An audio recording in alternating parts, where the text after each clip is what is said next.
सहनौ पुनक्तु सह वीर्यं करवावहै तेजस्विनावतीतमस्तु मा विद्विषावहै।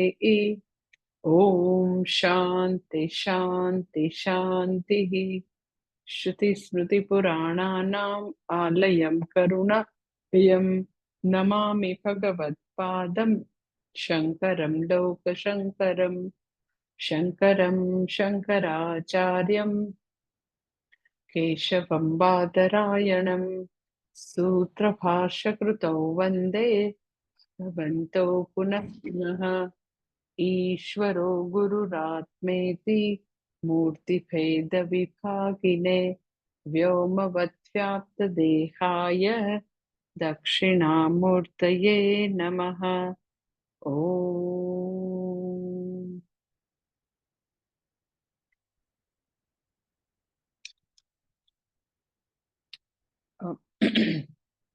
भगवत गीता बीजो अध्याय श्लोक नंबर 71।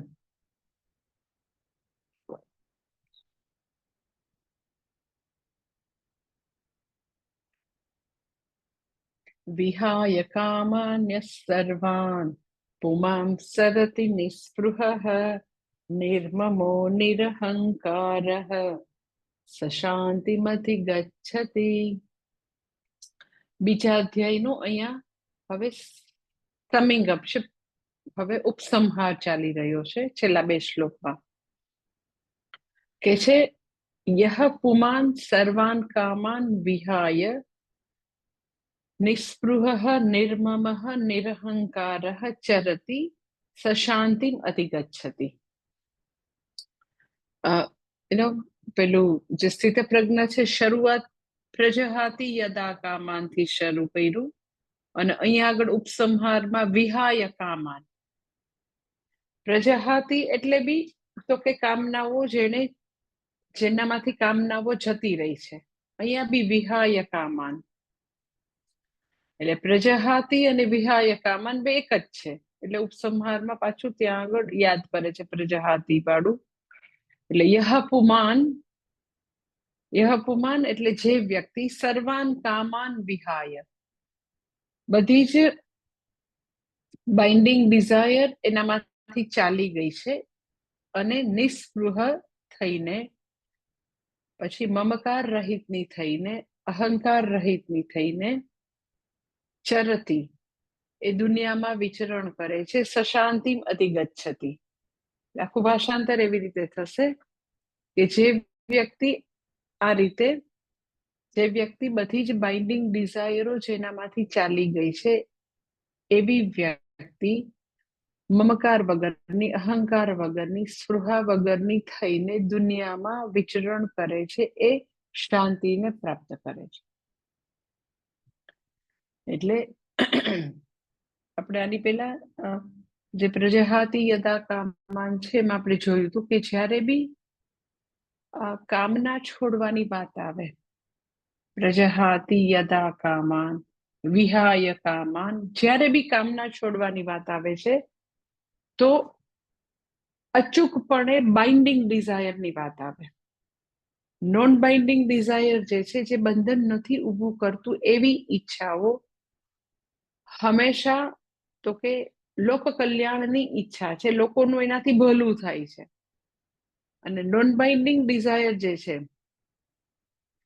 એ સ્વ અલ્પતામાંથી, અધૂરપમાંથી, સેન્સ ઓફ લેકમાંથી નથી આવે, એ પૂર્ણતામાંથી જન્મેલી છે, આઉટ ઓફ ફૂલનેસ છે. બાઇન્ડિંગ ડિઝાયર ફોર ફૂલનેસ છે. એટલે અહીંયા વિહાય કામાન કે છે તો એ વ્યક્તિના જીવનમાંથી બધી જ બંધનકારી ઈચ્છાઓ ચાલી ગઈ છે. પરંતુ નોન બાઇન્ડિંગ ડિઝાયર જે છે એ કોઈ દિવસ તકલીફ નથી કરતી. નોન બાઇન્ડિંગ ડિઝાયર જે છે, મેં તમને કીધું કે એનાથી હંમેશા લોકોનું ભલું થાય છે, લોકો જે છે એનાથી લોક કલ્યાણના કામો થાય છે. એનાથી તો કે ગુરુ શિષ્ય પરંપરા ટકી રહી છે કે દરેક ગુરુને એવું થાય કે હું મારા શિષ્યને આ જ્ઞાન છે એનો વારસો આપું, જેથી કરીને એને એ જ સુખ અને શાંતિ અનુભવાય જે હું અનુભવું છું. એટલે એ જે છે બંધનકારી ઈચ્છા જે છે એ એ વ્યક્તિનામાં એવું મહાન કમ્પેશન ઊભું કરે અને લોક સંગ્રહના લોક કલ્યાણના કામો એ કરતા રહે. એટલે વિહાય કામાન, કામના છોડવાની એટલે એક જ વસ્તુ કે બંધનકારી ઈચ્છાઓ એનામાંથી તો કે જતી રહે છે. પછી આગળ કે છે નિર્મમઃ, એ વ્યક્તિમાં હવે તો કે મમકાર પણ નથી અને અહંકાર પણ નથી. નિસ્પૃહ એટલે તો કે આવી બંધનકારી ઈચ્છાઓ કે સ્પૃહા નથી. સ્પૃહા એટલે સ્પૃહા અને ઈચ્છા વચ્ચે થોડોક ફરક છે. ઈચ્છા છોડવાની વાત આવે એટલે બંધનકારી ઈચ્છા, અને સ્પૃહા જે છે એ શું છે તો કે બંધનકારી ઈચ્છા તો ખરી, પણ સ્પૃહા એટલે એવી બંધનકારી ઈચ્છા, એવી ડિઝાયર કે હજી વધુ, હજી વધુ, હજી વધુ, કદી એને સંતોષ જ ન થાય, ક્યારેય સંતોષ ન થાય. એટલે જે સ્થિતપ્રજ્ઞ વ્યક્તિ છે એના જીવનમાં એવી ઈચ્છાઓ પણ નથી જે અધૂરપમાંથી જન્મેલી છે, અને સ્પૃહા પણ નથી, હજી વધુ, હજી વધુ એવી તૃષ્ણા પણ નથી. સાથે સાથે એના જીવનમાંથી તો કે મમકાર પણ ચાલ્યો ગયો છે, અહંકાર પણ ચાલ્યો ગયો છે. મમકાર એટલે શું તો કે મારું મારું જે છે એ અવિવેકથી જન્મેલું છે, એક ભ્રાંતિ છે, એક અણસમજ છે. આ મારું મારું મારું મારું. એટલે જ્યાં બી તમે એમ કહો પણ આ મકાન તો મારું, હો, આ ગાડી તો મારી, આ દીકરો તો મારો, આ સોનું તો મારું, આ જમીન તો મારી, આ બધું મારું મારું મારું છે.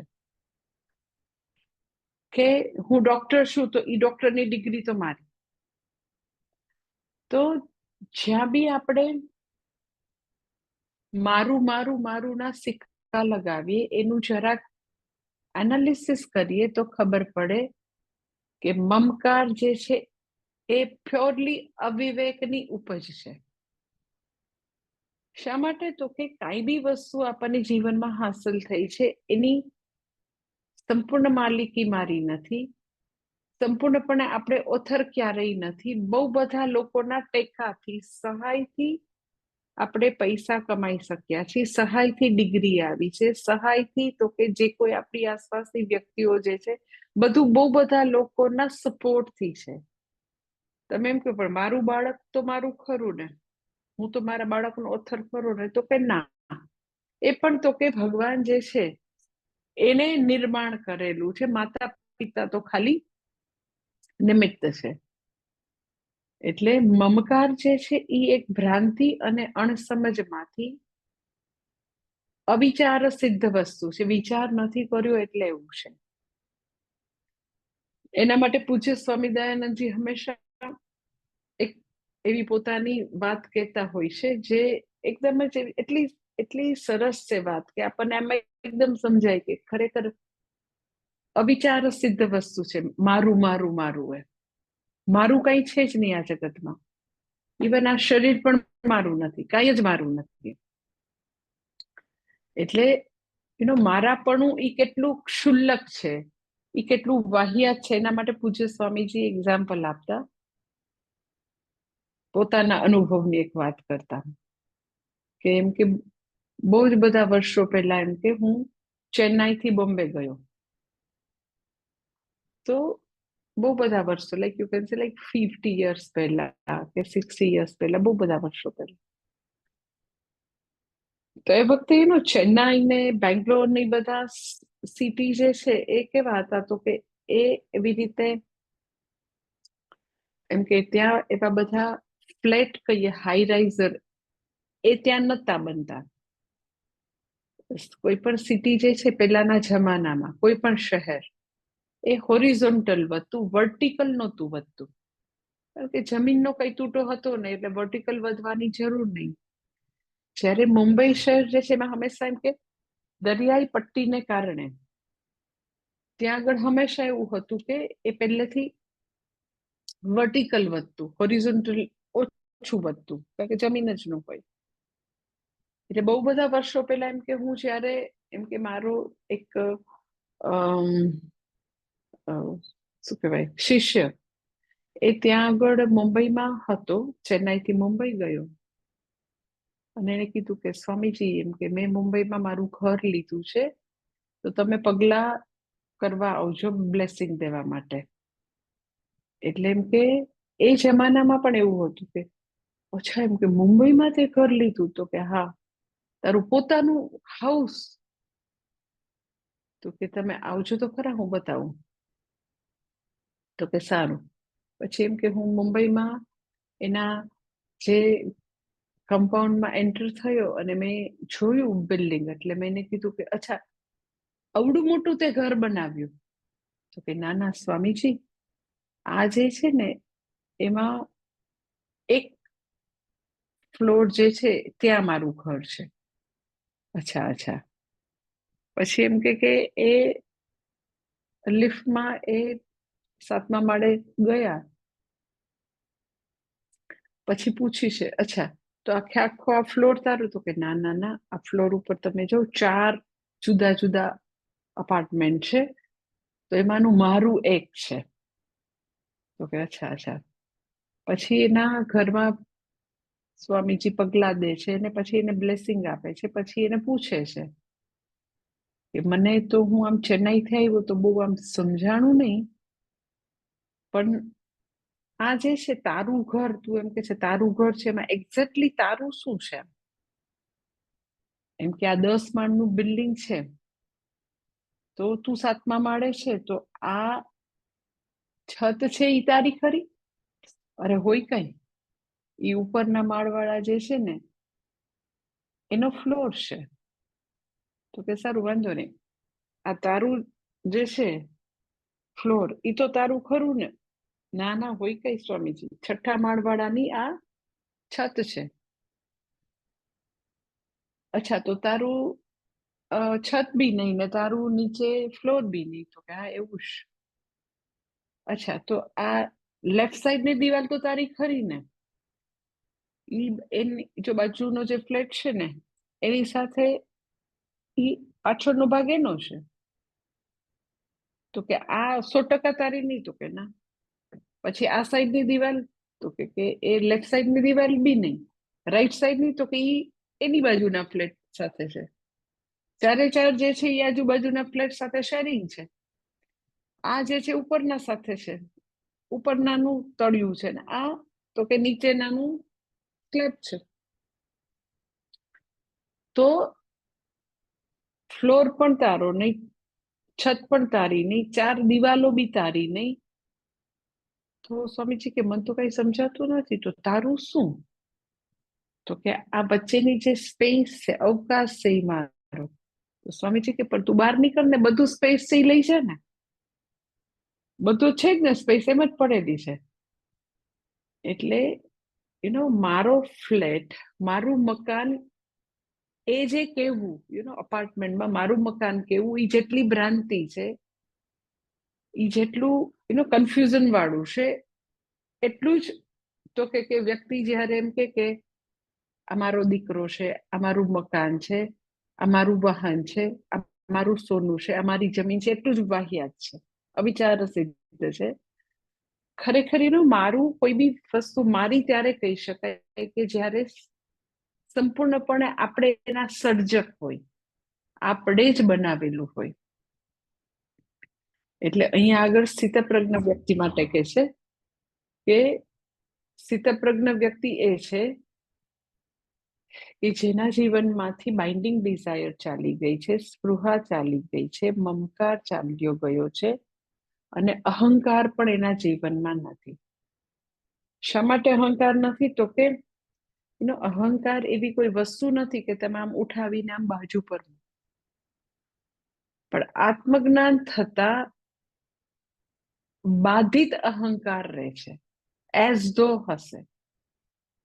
એટલે હવેના જીવનમાં તો કે અહંકાર નથી, અર્થાત અકર્તાપણું આવ્યું છે કે એ બધા કર્મો જે છે ઉપાધિના લેવલે થાય છે. પશ્યન, શ્રુવણ, સ્પૃશન, જીગ્રન અશ્નન ગચ્છન સ્વપન, જે કાંઈ દેહધાર્મિક ક્રિયા ટકાવવા માટેના કર્મો છે એ પણ તો કે શરીર, મન, બુદ્ધિ, ઇન્દ્રિયના લેવલે થાય છે. હું અકર્તા આત્મા છું એ જ્ઞાનમાં સ્થિત છે. એનું નામ તો કે અહંકાર, બાધિત અહંકાર. એના જીવનમાંથી અહંકાર પણ ચાલ્યો ગયો છે. અને એવી વ્યક્તિ જે નિર્મમઃ છે, નિરહંકાર છે, સ્પૃહા વગરની છે અને કામનાઓ ચાલી ગઈ છે. એના માટે ખૂબ સુંદર શબ્દ પ્રયોગ કરે છે. પુમાન વિહાય કામાન નિર્મમઃ નિરંકારઃ. સરસ બીજો શબ્દ વાપરે છે, ચરતી. કે વ્યક્તિ જે છે એ ચરતી એટલે એ સંસારની અંદર તો કે આવી રીતે વિચરણ કરે છે. ચરતી એટલે સંસારની અંદર પોતે ટૂંકમાં સંસારની અંદર રહીને પોતાના કામો કરે છે. એવું નથી કે સંસારથી ભાગીને ક્યાંક વિચરણ કરે છે. એ સંસારની અંદર જ વિચરણ કરે છે. સંસારના લોકોની વચ્ચે જ પ્રવૃત્ત છે, છતાં પણ કોઈ પણ પ્રકારના આંતરિક વિકારો નથી. એવું નથી કે વ્યક્તિ ડરીને ભાગી ગઈ છે સંસારથી. ચરતી શબ્દ બતાવે છે કે એ સંસારની વચ્ચે વિચરણ કરે છે, લોકહિતના કામ કરે છે, લોકોને તો કે સનાતન ધર્મની ધારા સાથે જોડવાનો સતત પ્રયત્ન કરે છે. ભગવદ્ ગીતા ઉપનિષદ ભણાવે છે, ભક્તિનો ફેલાવો કરે છે, લોકોને ધર્મમાં શ્રદ્ધા ભક્તિ વધે એવા પ્રકારના કર્મોમાં નિરંતર પ્રવૃત્ત છે. એનું નામ ચરતી. કે સતત આવી રીતે જગતની વચ્ચે હોવા છતાં હંમેશા શાંત છે, સ્વસ્થ છે, બધા જ પ્રકારના વિકારો જે છે, આંતરિક વિકારો, એનાથી મુક્ત છે. અને તો કે એ હંમેશા એની અંદર એવા પ્રકારની આંતરિક શાંતિ છે, ઇનર લીઝર છે. એવા પ્રકારે એ ત્યાં આગળ સંસારમાં પોતાનું કામ કરે છે. એટલે નિર્મમઃ નિરંકારઃ ચરતી શાંતિમ અધિગચ્છતિ. પોતે સંસારમાં વિચરણ કરી રહ્યા હોવા છતાં હંમેશા પોતે શાંત અને સ્વસ્થ છે. કારણ કે જનરલી લોકોને એવું થાય કે શાંતિ ક્યારે મળે, તો કે બધી પ્રવૃત્તિને શાંત કરો તો શાંતિ મળે. ચરતી એટલે પોતે વિચરણ કરી રહ્યા છે, પોતે પોતાનું આ બધું કર્મ કરી રહ્યા છે ધર્મના પ્રચાર અને પ્રસારનું, છતાં પણ તો કે હંમેશા એ શાંત અને સ્વસ્થ છે. શાંતિમ અધિગચ્છતિ. શાંતિ પ્રાપ્ત કરે છે કારણ કે આત્મજ્ઞાન પ્રાપ્ત કરેલું છે. આત્મજ્ઞાન પ્રાપ્ત કરેલું છે કારણ કે આ બધું છે. એના જીવનમાં મમકાર નથી, પછી તૃષ્ણા નથી, બધી એષણાત્રય ત્યાગી છે, બાઇન્ડિંગ ડિઝાયર નથી. એના પરિણામ રૂપ એના જીવનમાં તો કે આત્મજ્ઞાન છે. આત્મજ્ઞાનને કારણે નિરહંકાર છે અને શાંતિ અધિગત. એટલે આવું કહીને અહીંયા આગળ સમિંગ અપ કરે છે. ને હવે છેલ્લા શ્લોકમાં તો કે પૂર્ણાહુતિ કરે છે આ શ્લોકની, આ અધ્યાયની. કે છે શ્લોક નંબર 72.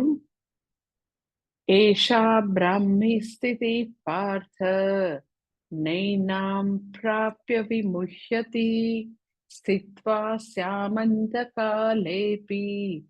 બ્રહ્મ નિર્વાણ મૃચ્છતિ. કે છે પાર્થ, અર્જુનને કે છે પાર્થ એષા બ્રાહ્મી સ્થિતિ એનામ પ્રાપ્ય ન વિમુહ્યતિ અંતકાલે અપી અસ્યામ સ્થિત્વા બ્રહ્મ નિર્વાણમ મૃચ્છતિ. કે છે હે પાર્થ, એષા બ્રાહ્મી સ્થિતિ, કે જે બ્રહ્મમાં સ્થિત થઈ છે જે વ્યક્તિ, જે સ્થિત પ્રજ્ઞ છે, એષા બ્રાહ્મી સ્થિતિ એનામ પ્રાપ્ય ન વિમુહ્યતિ.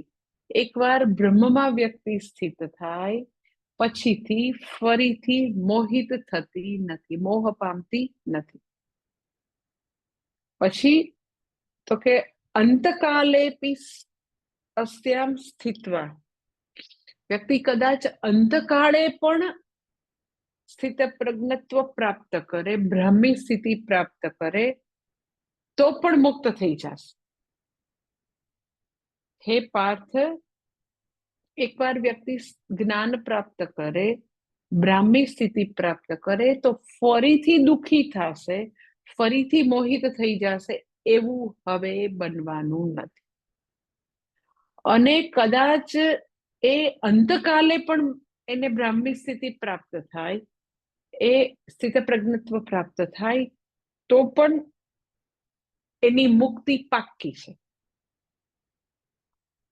એટલે અહીંયા આગળ આમ જનરલી શાસ્ત્રમાં સ્થિતિ શબ્દ ક્યાંય હોતો નથી.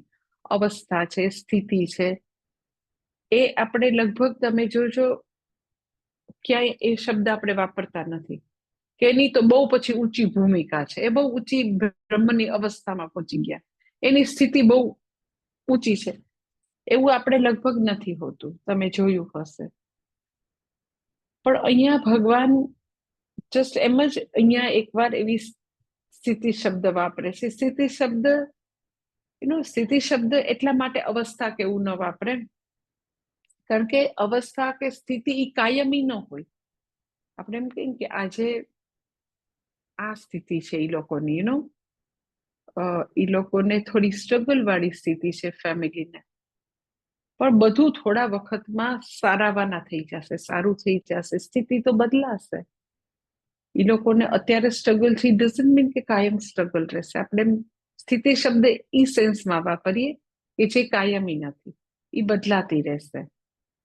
એટલે જનરલી, એટલે શાસ્ત્રમાં સ્થિતિ શબ્દ જનરલી ન હોય, પણ કોઈ વાર એમ જ કોઈ એવો બીજો શબ્દ જે છે એની પેલી સારા શબ્દ નો અભાવમાં કોઈ વાર સ્થિતિ શબ્દ અગર વાપરેલો છે તો ફિગરેટિવલી મિનિંગ લેવાનું.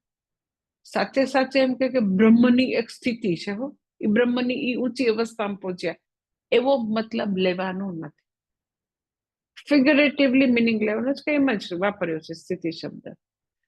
પણ આપણને ખબર હોય કે બ્રહ્મની સ્થિતિ, બ્રાહ્મી સ્થિતિ અર્થાત જ્ઞાન નિષ્ઠા, બીજું કાંઈ નહીં, સ્થિતિ નહીં.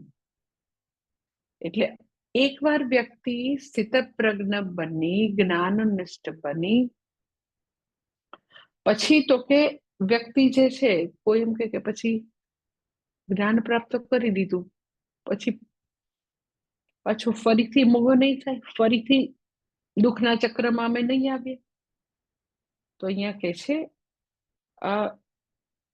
એશા બ્રાહ્મી સ્થિતિ એનામ પ્રાપ્ય ન વિમુહ્યતિ.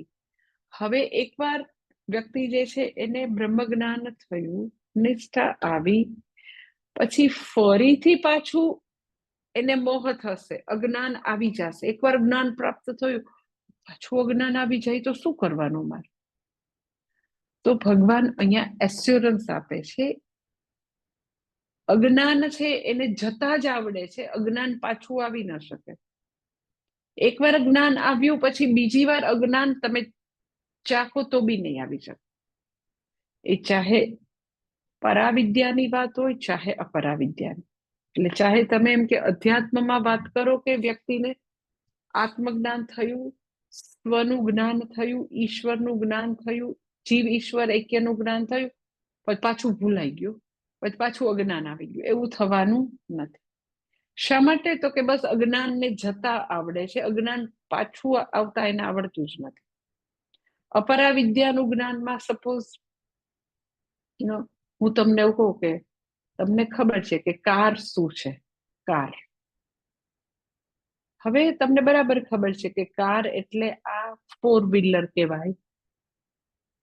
આ જે છે એ આ રીતે ચાલે, અને આવી જુદી જુદી પ્રકારની કાર આવે છે.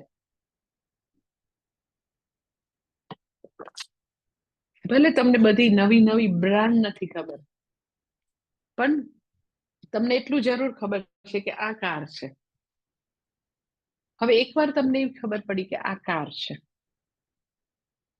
પછી હવે હું તમને કહું કે હવે તમે છે ને આ કાર જે છે ને એ તમે હવે કાર વિશે તમે અજ્ઞાની થવાનો પ્રયત્ન કરો. બસ કારનું તમને જ્ઞાન નથી, તમે કારનું જ્ઞાન ડિલીટ કરી નાખો. બસ હવે તમે ટ્રાય કરો કે તમને કારનું જ્ઞાન નથી. કાર તમારી સામે છે, કાર ન સામે હોય તોય તમને કાર એટલે શું ખબર છે, પણ બસ હવે તમારે કારનું અજ્ઞાન લઈ આવો તો બસ, મોબાઈલનું અજ્ઞાન લઈ આવો તો, આ રિમોટ કંટ્રોલ છે એનું અજ્ઞાન લઈ આવો તો, હવે આ તમે આઈપોડ નું લઈ આવો તો તમે અજ્ઞાન, આ બોટલનું અજ્ઞાન હવે તમે લઈ આવો તો હું એમ કહું કે જેટલી જેટલી વસ્તુનું મને જ્ઞાન છે કે આ બોટલ છે, આ રિમોટ કંટ્રોલ છે, આ એરપોર્ટ છે, તો હું હવે એવું કહું ના બસ તમારે એટલું કરવાનું, તમે એનું અજ્ઞાન લઈ આવો. તો તમે ઈચ્છો તો બી કાર વિશેનું અજ્ઞાન લાવી ન શકો તમે, એ બેકાર છે, એનું કારનું અજ્ઞાન લાવવું એ સાવ બેકાર છે, તમે લાવી જ ન શકો.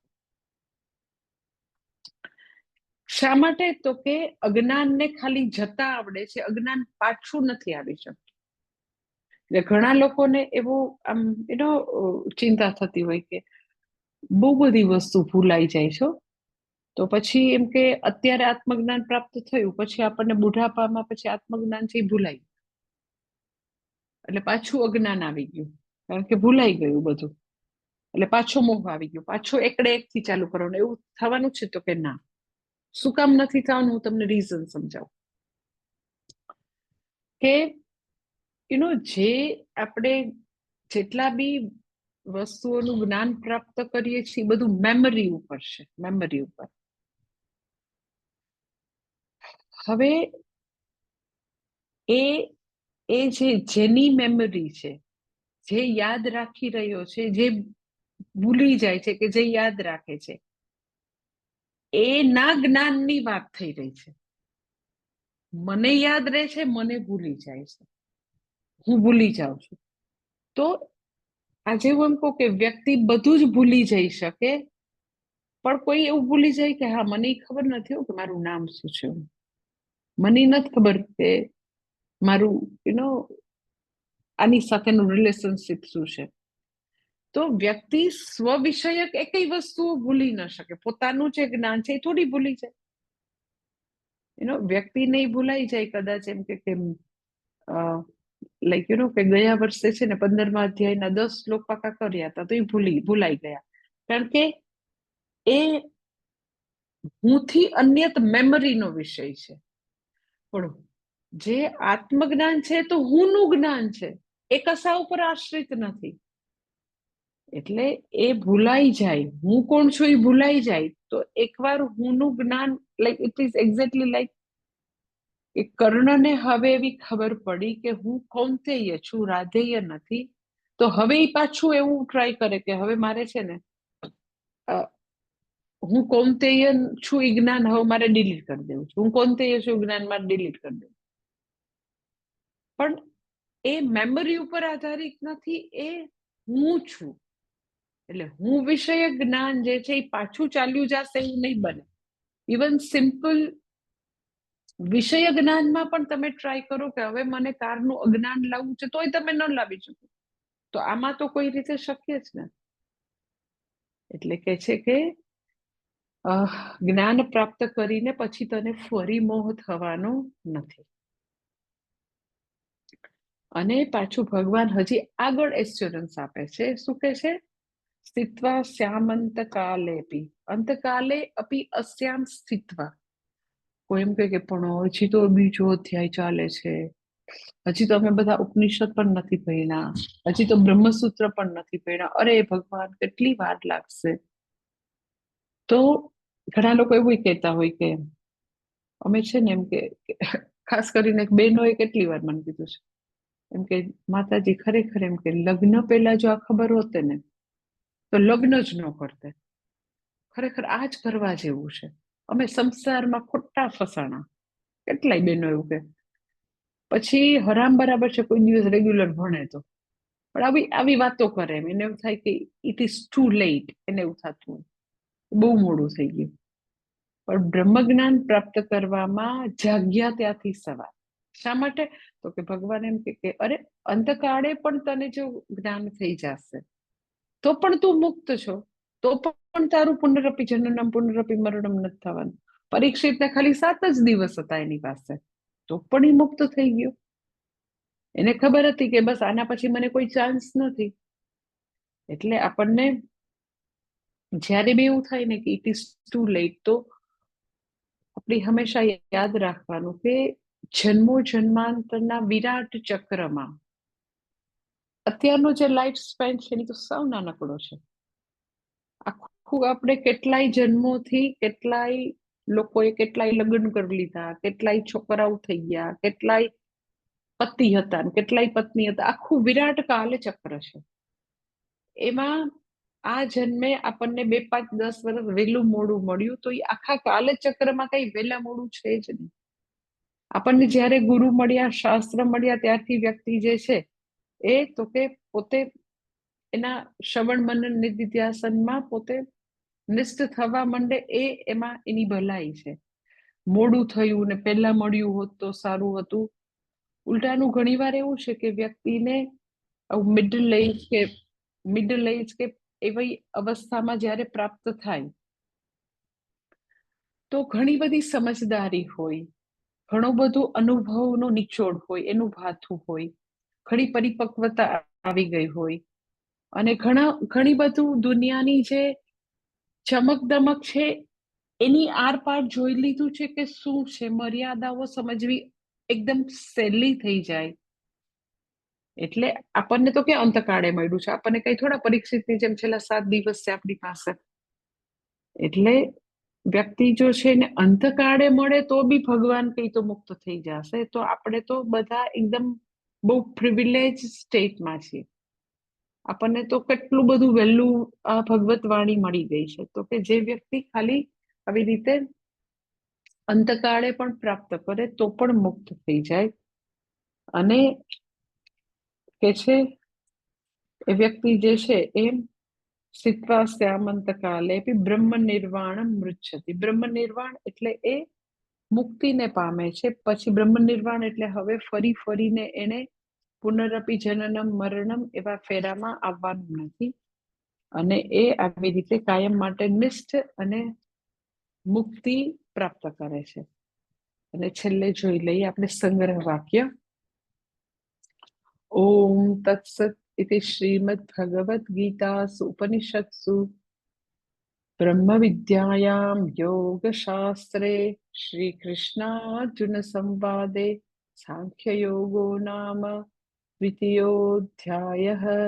શ્રી કૃષ્ણાર્પણમસ્તુ. સર્વધર્માન પરિત્યજ્ય મામેકં શરણં વ્રજ. અહં ત્વા સર્વ પાપેભ્યઃ મોક્ષયિષ્યામિ મા શુચઃ. સંગ્રહ વાક્ય જે છે એ જોઈ લઈએ જરા. કે છે ઓમ તત્સત. ઓમ તત્સત જે છે એ જ્યારે પણ હોય તો એ સમાપન દર્શાવે છે, અને ઓમ જે ઈશ્વર છે એ જ સત્ય છે. અને સાથે સાથે ઓમ તત્સત બોલો એ સમાપન બતાવે છે, અથવા તો તમે એમ કહો એ જ ઈશ્વર ઓમ રૂપે છે, એ જ સત્ય છે, બાકીનું બધું મિથ્યા છે. અને ઓમ તત્સત ઇતિ શ્રીમદ ભગવદ ગીતાસુ ઉપનિષત્સુ. એ ભગવદ ગીતા કે જે સાક્ષાત જેને ઉપનિષદનું સ્ટેટસ છે એવી મહાન ભગવદ ગીતા ઉપનિષદ. ઓમ તત્સત ઇતિ શ્રીમદ ભગવદ ગીતાસુ ઉપનિષત્સુ, જેનું સંગ્રહ વાક્ય જે છે એ શું, જેનું સબ્જેક્ટ મેટર જે છે એ શું છે તો કે બ્રહ્મ વિદ્યાયામ યોગ શાસ્ત્રે. એ ભગવદ ગીતા જે સાક્ષાત ઉપનિષદ છે, જેના કન્ટેન્ટમાં આવી બે વસ્તુ છે. શું તો કે બ્રહ્મ વિદ્યા અને યોગ શાસ્ત્ર. બ્રહ્મ વિદ્યાયામ યોગ શાસ્ત્ર. એવી ભગવદ ગીતા જેમાં ભગવાન અને અર્જુનનો સંવાદ છે. શ્રી કૃષ્ણાર્જુન સંવાદે સાંખ્ય યોગો નામ દ્વિતીયોધ્યાય. સાંખ્ય યોગ એટલે તો કે સાંખ્ય એટલે આત્મા. સાંખ્ય એટલે આત્મા, કે એવો સાંખ્ય યોગ જેમાં આત્મજ્ઞાન છે, એવો સાંખ્ય યોગ જે ભગવાન અને અર્જુનના સંવાદ રૂપ છે. 4 પ્રકારના વાતચીતના પ્રકાર છે: જલ્પ, વિતંડ અને વાદ. અને ચોથું તો કે સંવાદ. અહીંયા આગળ વાતચીતનો જે ચોથો પ્રકાર છે જે હંમેશા ગુરુ અને શિષ્ય વચ્ચે હોય. વાદ જે છે અર્થાત ડિસ્કશન, હેલ્ધી ડિસ્કશન, જે સમાન શિષ્યો વચ્ચે હોય. અને જલ્પ અને વિતંડ જે છે વાતચીતનો એવો પ્રકાર છે જેનાથી કઈ ફલશ્રુતિ નથી. વાદની અંદર ડિસ્કશન જે છે, જે સેમ વેવલેન્થના સ્ટુડન્ટ જે છે એ ડિસ્કશન કરતા હોય, તો એની અંદર સારી નિષ્પત્તિ છે કે બધા એકબીજાનું પાસેથી શીખવાનો પ્રયત્ન કરે છે. તો એ પોઝિટિવ વાતચીતનો પોઝિટિવ પ્રકાર છે. સંવાદ જે છે એ ગુરુ શિષ્ય વચ્ચે છે કે શિષ્ય છે એ શરણે છે અને એ ગુરુ પાસે શીખવા માટે આવેલ છે. જ્યારે જલ્પ અને વિતંડ જે છે એ એવી નિષેધાત્મક વસ્તુ છે કે જલ્પ જે છે એમાં વ્યક્તિ બળબડ બળબડ બળબડ કરે કે પોતાનો જ મત સાચો છે, અને વિતંડ જે છે એમાં બીજા લોકો ખોટા છે, બીજાને ગમે એમ કરીને ખોટા પાડવાની કોશિશ, એ વિતંડ છે. એ ચર્ચાનો આવો ખંડનાત્મક એક પ્રકાર છે. અને વાદ અને સંવાદ જે છે એને તમે એમ કહી શકો એ સર્જનાત્મક પ્રકાર છે. એટલે આ જે છે એ તો કે બીજો અધ્યાય, જેની અંદર તમને ખબર છે કે શાસ્ત્રનું જે કન્ટેન્ટ છે, બ્રહ્મ વિદ્યા અને યોગ શાસ્ત્ર, એ બધું જ આની અંદર આવી ગયું. એટલે એસ જ તમે મને પૂછો તો બીજો અધ્યાય જે છે પૂર્ણ અધ્યાય છે. બધી જ વસ્તુ એની અંદર આવી ગઈ. એ અધ્યાય જે છે બીજો અધ્યાય છે. ઓમ પૂર્ણમદ પૂર્ણમિદમ પૂર્ણાત પૂર્ણમુદચ્યતે પૂર્ણસ્ય પૂર્ણમાદાય પૂર્ણમેવાવશિષ્યતે. ઓમ શાંતિ શાંતિ શાંતિ. હરિ ઓમ શ્રી ગુરુભ્યો નમઃ. હરિ ઓમ.